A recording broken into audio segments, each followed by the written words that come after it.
कविताको शीर्षक छ सफेदी। नीलो आकाशले सँग्ल्याएको सेतो फलक किन स्वच्छ, किन सफा, किन बिग्रै मन परेको होला धुमिल बादलले छुपेको सेतै चन्द्रमा। चमेलीले ओढेको सेतो लत्ता हेर्छौ कि रमाउँछौ उसले दिएको ताजगी वासनामा। सेतै हिउँ ओढेको हिमाललाई अपनाउँदै गर्दा धवल रूपी सागरलाई कतै छुट्याएकै छौ र।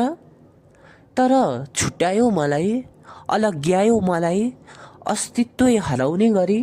किन मेरो सेतो रङले तिम्रो रातो अक्षता लुट्न गयो र, कि मेरा सेता बाँडीले तिम्रा मधुर ध्वनि खोज्ने गाथ्यो र।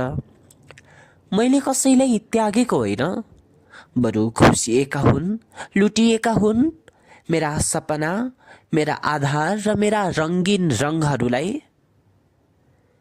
केही जमातले गिद्धे नजर लाउँदा, कोहीले मनको ढोका नढकढक्याएका पनि होइनन्।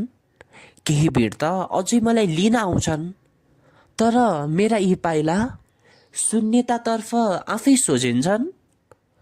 बेला बेला मै जस्तो देखिने तर एकदम डर लाग्दा क्रोधित कोही जबरजस्ती घिसार्छन् मलाई। रङलाई परित्याग गरेका ती बेरङ्गीहरू भन्छन्, हाम्रो जीवनमा त सफेदी मात्रै रह्यो, किन मान्छे आफैमा सम्पूर्ण हुन सक्दैन र। मनका चम्पा फक्रिन्छन् र भन्छन्, तेरो त्यागमा केही पाउन पनि त लेखेको हुन सक्छ।